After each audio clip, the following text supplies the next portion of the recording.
Hey everyone, welcome back to my channel. As you can see by the title of this video, today I wanted to talk to you guys about infertility, PCOS, and an herbal supplement called Vitex, and my experience with all three of these things and how I came about to have two healthy, active young boys after being told that my chances of having children were very, very low and that I would need assistance with treatments to even have a 40% chance of conceiving a child on my own.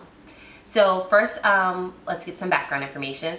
So I was diagnosed with PCOS, which is polycystic ovarian syndrome, for those of you who don't know, when I was younger. I want to say I was diagnosed at maybe, I don't know, I think I might have been 24 when I got the diagnosis. So I had never heard of PCOS, and then obviously that meant I didn't know what it was.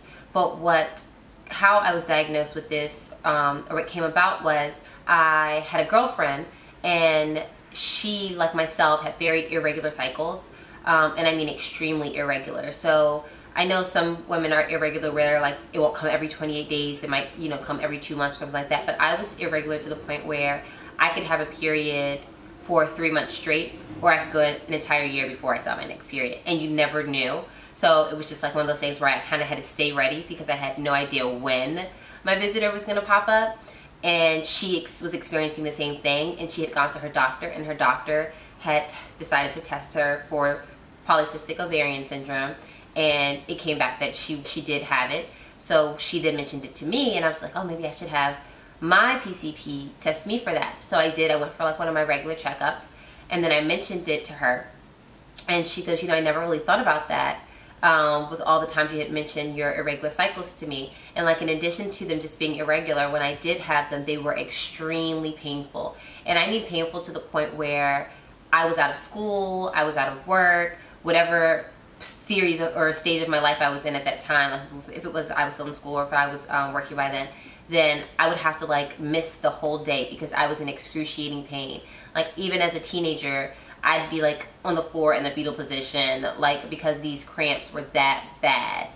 It got to the point where my doctor even had to prescribe me an 800 milligram ibuprofen every month so that I could take them as I needed when I did have my menstrual cycle. So she decided to go ahead and test, and they run a series of tests, and what came back for me, which let her know that I was positive for PCOS, is that I had a higher level of testosterone. So basically, and to like make it more understandable for the everyday person like yourself and myself, what PCOS is an imbalance of hormones. But I did pull up the medical terminology for it because I want to make sure that I'm giving accurate information when explaining this. So it says PCOS is a hormonal disorder causing enlarged ovaries with small cysts on the outer edges. So you do get cysts on your ovaries, and they're tiny, so you don't feel them or anything, so you don't know that they're there. And I didn't know that I had these. So she tells me that I have PCOS and that I have a higher level of testosterone.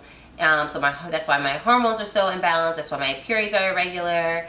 And then she starts telling me like, the symptoms of PCOS, and that's when I start picking out the few that I feel like, match me. And then she also then lets me know, just from the results of all the tests that she had run, that I had a very low fertility rate, borderline infertile, and that I should let her know a year prior to wanting to start to conceive that I want to, so that we can look into fertility treatments to help me conceive. But that even with the assistance of the treatments, I had about a 40% chance of conceiving a child on my own. So I think I was about 25 when I was told that. Yeah, maybe 24, 25. I can't remember. I was somewhere between 24 and 25 when I got the diagnosis, and I was distraught. I wasn't looking to have a child anytime soon. Like, it hadn't even crossed my mind. But even when you're not planning for one, to hear, if you're someone who knows eventually one day you wanted to be a mom, to hear that you probably won't be is devastating. So I was so upset. I left the doctor's office, immediately called my mom when I got in the car, and like bawled my eyes out. And to make myself feel, or to make me feel better, my mom that Saturday took me to adopt a kitten. And that's how I got my cat, Foxy Cleopatra. For anyone who knows that I have a cat, and her name is Foxy Cleopatra, but we call her Foxy for short. And she was going to be my baby. So after that, I was kind of over the whole irregular cycles, the pain that comes when I have my period and whatnot. It was just, aside from being uncomfortable, an uncomfortable thing, it was an annoyance. So I started to do a bunch of research on things that could help me regulate my cycle. And of course, birth control is one of the number one known things that can help regulate cycles. But I had tried birth control when I was about 18, I want to say, and it didn't work for me, as far as, not that it wasn't effective, but I had an allergic reaction. And it wasn't that I just had an allergic reaction to one type of birth control. I had tried, my doctor had tried several, and I kept having this reaction. And I mean, it was bad. It was so bad that to the point I still have scars on my legs from where I like broke out from being on the birth control. So after that, I stopped taking birth control, and I've been like against it ever since. Not saying that anyone who takes birth control, you know, you shouldn't. If it works for you and you're trying not to have children, then 100% do you. But it just didn't work for me, as far as not being effective, but just not, my body didn't respond to it well. So I haven't tried it since I was 18, and I never have any intentions on ever trying it again. So once I decided that, you know, birth control obviously wasn't an option, because I had been down that route several years prior, and I knew I didn't want to even attempt to take that again, I started looking at other things. And of course, there's always things about like, oh, well, your diet, and oh, vitamins, and this and that, and how active you are, and things like that. So you think about doing this whole lifestyle change, but none of that was really giving me the results that I wanted. So then I came across a tweet by Alex L. I don't know if any of you have heard of her before. I wouldn't be surprised if you have. She's very popular on social media. She's very like pro-women, and you know, really about supporting and uplifting and loving yourself, and not only finding self-love, but finding love, you know, love from someone else who's going to give you that love that you deserve. It's she's just a very uplifting individual, and definitely uses her platforms for positivity and to support women. So she had tweeted, you know, hey, women who are, I can't remember if it was like women who suffer from irregular periods, or women who suffer from painful, like crampy, extreme cramp periods, or something like that. It was something along those lines. This was years ago, mind you, so I don't remember the exact wordage. But she goes, try Vitex, which is a herbal supplement, blah, blah, blah, blah. And I had never heard of this before. So I was like, what is this? So I Google it, and all of this information comes up about Vitex and all of its benefits. So then I keep researching and keep researching. I'm a big researcher, so I'm just I spent weeks researching this supplement, and I'm reading like reviews from other people who have taken it, and they're all like, oh yeah, my cycle became extremely regular, and this and that. Like, oh my, like if you have when you have PCOS, one of the symptoms is you get hormonal acne. So they're just like, oh, it cleared up my skin. It just was doing a lot of positive things for people. So I was like, okay, you know what? I'm gonna go ahead and I'm gonna try this Vitex. I'm gonna try the supplement. I'm gonna see if I can get my cycle regulated. So this is Vitex. And I believe it comes in different brands, but this is the brand that I got, just because this is the one that I was reading so much about. And it says Vitex berry. So Vitex is I'm gonna probably butcher this. I think it's chasteberry or chasteberry, but that's the type of herbal supplement it is. And it says single herbs, women health support. And for suggested use, it says adults take 2 capsules daily in the morning. Best results obtained with long-term use. Not to be used during pregnancy or lactation. If you have a medical condition or take medications, please consult your doctor. You know, the typical things that bottles have on there. So I will show you. It is a liquid, but because you can buy it in like a dropper form, and just like drop the liquid on your tongue. I am sensitive to taste, so I don't like things like that. So I bought it in the capsule form, and when you buy it in the capsule form, they just put the liquid inside the capsule. I don't know if you can see that, but do you see the liquid moving around in there? So I just took 2 of these twice a day. I would take them every morning right after I had breakfast. I'm not sure if you were supposed to take one in the morning, one in the evening, but I just took both mine in the morning because I'm always scrambling around throughout the day, and I just kind of wanted to get it over with to make sure that I didn't forget. But I also want to give you accurate information on exactly what Vitex is before I continue on. So Vitex is the most popular herbal remedy for premenstrual syndrome, which is PMS. It says it does not supply hormones, but acts directly on the hypothalamus pituitary glands. Vitex increases the luteinizing hormone, LH, and modulates prolactin, resulting in a balance of estrogen and progesterone levels. So because I had a higher testosterone level, that's what I needed. I needed my estrogen and progesterone levels balanced out, so that it was kind of like balanced across the board, if that makes any sense. So next it says Vitex regarding fertility. So it says Vitex has been shown in studies too. Vitex is one of the best fertility herbs available to us when it comes to balancing hormones and regulating the menstrual cycle. Inhibit follicle stimulating hormone, FSH. Vitex increases the creation of luteinizing hormone, LH, which in turn increases progesterone. So we'll stop there for a second. So I started taking Vitex in August, I want to say, and by October, my cycles were regular. Like, I lied to you not. I started in August, and by October, I knew exactly when my period was going to come. You know, it was September, it came. I use an app to watch my cycle, and when I started it, and based off of when my cycle was in July, I started taking it, and it told me based on like a normal 28-day cycle when my cycle would be in August, when it would be in September, when it would be in October.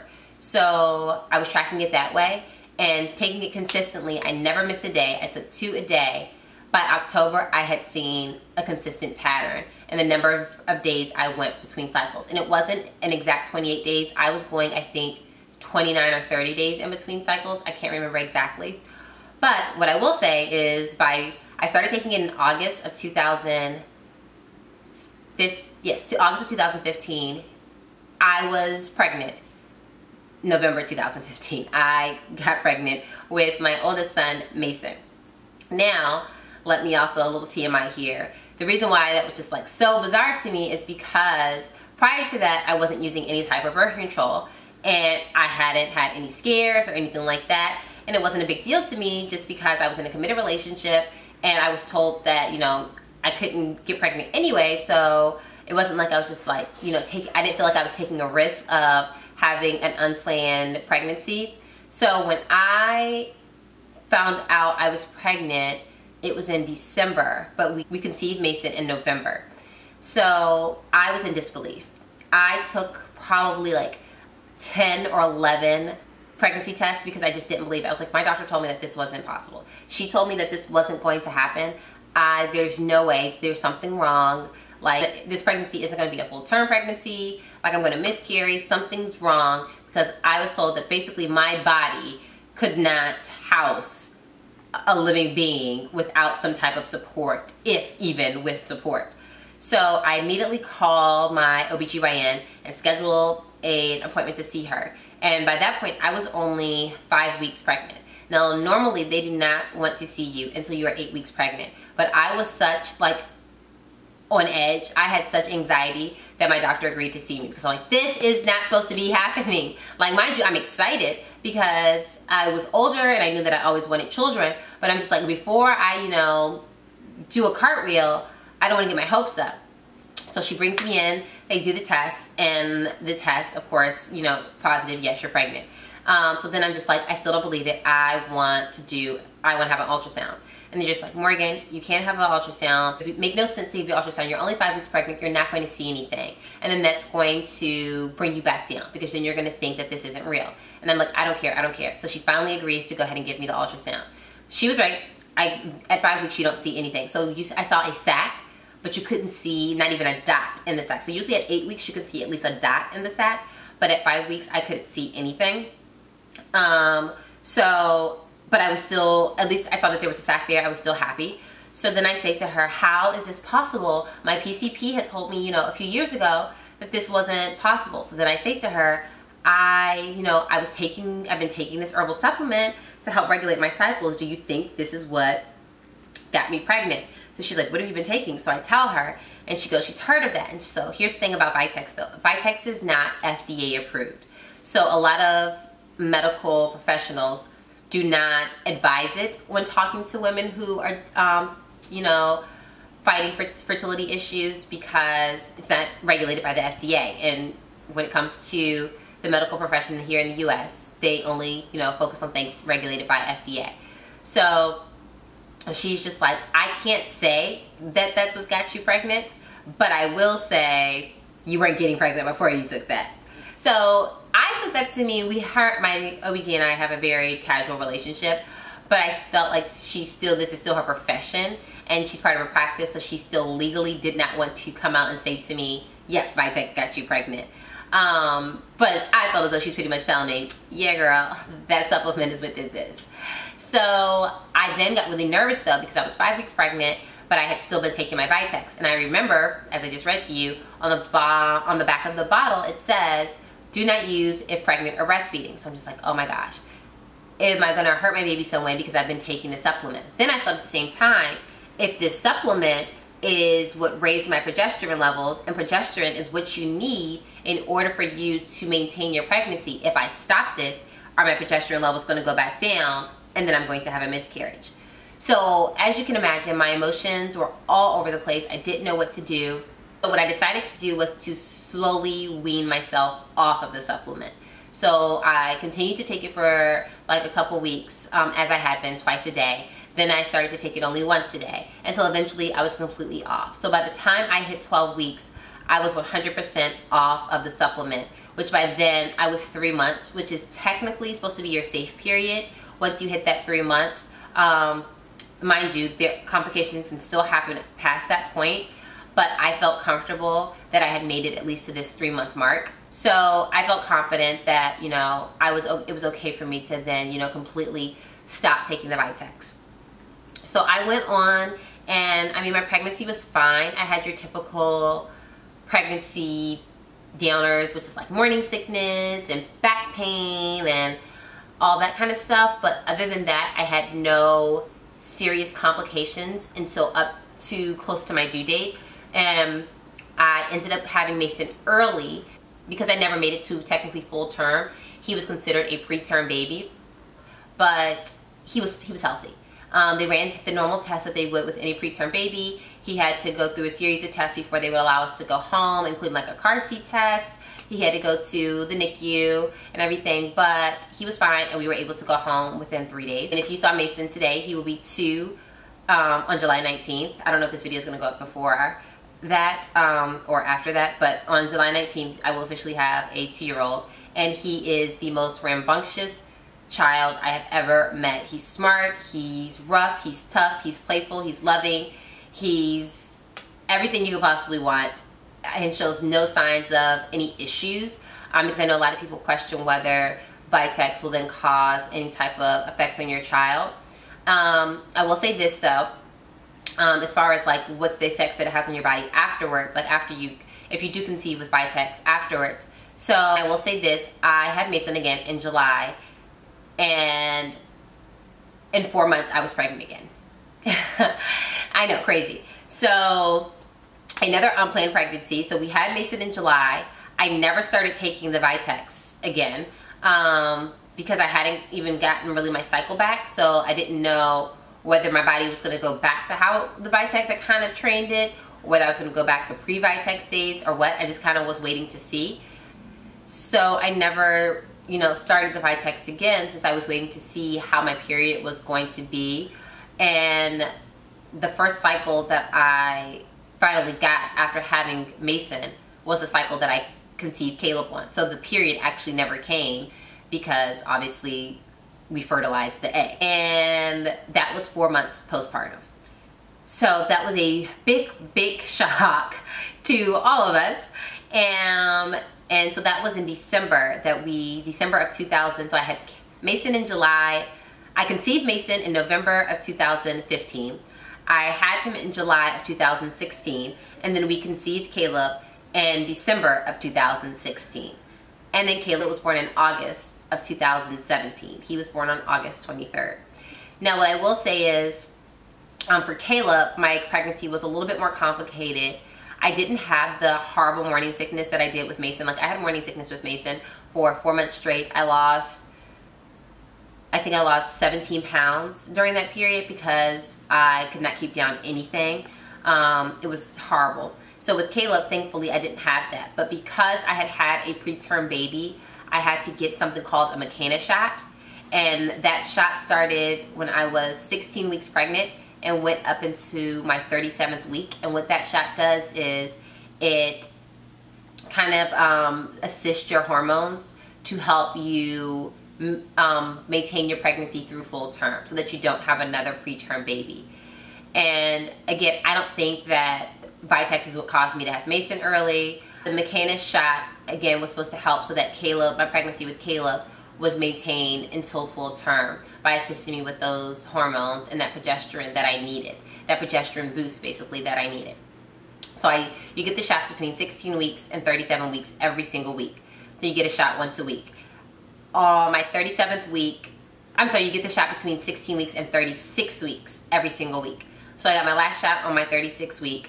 On my 37th week, because by then you're going to see your doctor every week anyway. I was seeing my doctor every week since 16 weeks because I had to get this shot. But normal pregnancies, you start to see your doctor every week once you hit 37 weeks. So then, even though I wasn't getting a shot, I went to see her at my 37th week appointment. We did our appointment. I complained about how I was tired of being pregnant. I got in the car, I drove 5 minutes up the road, and then I went into labor. So it helped. The Makena shot worked. It got me to full term. But I literally had Caleb on my exact full term date. At 37 weeks exactly is when I had him. So it works, obviously, because it got me to 37 weeks, but it got me just to 37 weeks. I can tell you this, I have not started taking Vitex again for several reasons. One, because if it is the reason that I had Mason and Caleb, I right now definitely do not want another baby. I have a 10-month-old, soon to be 1, and a 1-year-old, soon to be 2, and I have my hands very full. So I can take a little break for a few years before I even think about having another one. And also my periods have returned, and right now they are a little irregular. I don't know when they're coming. I've had 3 since I've had Caleb, and I had Caleb in August, and we are now in July, and I've had 3 since then, so that's pretty irregular. But when I do have them, I'm not in excruciating pain or anything, and right now the irregularity, because it doesn't cause me pain, it's not really bothering me, especially because in my mind I'm thinking if they're irregular, then my chances of having a baby are really low. And again, love my kids, but not looking to have any more right now. But I guess the purpose of this video is for any women out there who have researched Vitex and, you know, just wanted to hear if you researched it for menstrual reasons, as far as regulating your cycle, if you researched it for fertility reasons, as you've heard that it could possibly help you conceive. It did both things for me, in my opinion. I believe that by regulating my cycle, it helped me conceive my children, because I was getting that period every 29 days, 30 days. I was ovulating monthly, whereas before, I could be ovulating maybe once or twice a year. So I 100% believe that taking the Vitex is what helped me conceive my children. I am not a medical professional by any standards, but I, just a woman with ovaries and who has PCOS and was told she was infertile and now has 2 healthy babies to show for it, would recommend this herbal supplement. I don't have anything negative to say about it. It didn't cause me any complications. I had no side effects. For as far as I know, all it did was bring me the greatest joys of my life. And also, even if you're not looking to have a baby right now, but you just want to regulate your cycle and you want to kind of get those cramps to be a little bit milder, then I suggest taking this as well, because it did that for me. My cycles were regulated again, like I said. My cramps were not as painful as they had been. I was able to stop taking my ibuprofen. I mean, I still had it just in case, but I didn't have to take it every single cycle as I was doing before. Which to me is always a plus if you don't have to take a medication. And I don't consider a medication because it comes from a plant. It's like, it's an herbal supplement. So I know the FDA doesn't regulate it, but definitely do your research. There's lots of things out there talking about it and all of the benefits. And I can say that I have a Vitex success story. It changed my life because I never thought I was going to have children. And now I have two. And I don't know what I'd be doing if I didn't have them. Like, I can't even imagine what my life would be like if I never conceived them. So I am 100% a supporter of Vitex. Again, this is what the bottle looks like if you're interested. It comes with 60 capsules. So it lasts you in a month. I will say it's not that cheap. I think it's like 50 bucks. I mean, it's not that expensive either. That's like $50 a month, because 60 capsules twice a day, that's 30 capsules, that's an entire month. So you're paying $50 a month, which is probably your most inexpensive bill. At least if you live a lifestyle like me, that's your most inexpensive bill. And if it's gonna bring about either a regulated cycle that's painless or beautiful children, it's worth the $50. I definitely feel that. But I hope this video was helpful and useful. I do have an entire blog post about this that I wrote a few years ago when I first either while I was pregnant with Mason or right after I had him, that a lot of people have liked. It became very popular, so I will definitely link that below just in case there was anything that I missed in this video. It might be in that blog post. But if you have any questions, feel free to comment below. You can always shoot me a message if you're a little bit more private, and I will be happy to answer any questions that I can. Make sure, as always, you subscribe, comment, and like this video. If you are a mommy currently trying to conceive, comment below and, you know, just write TTC. Or if you have PCOS, hey, we're like a family, comment below too, just saying, you know, PCOS fam or something like that. It's like definitely nothing to be ashamed of. A lot of women, more women have PCOS than you believe, and you can find a lot of support groups and message boards about it. But I definitely am always open to being part of your support group or being a supporter, because we obviously know what the other one is going through, and I can give more information on PCOS or even do a separate video just all about PCOS if you would like as well. But thank you as always for watching, and stay tuned for my next video.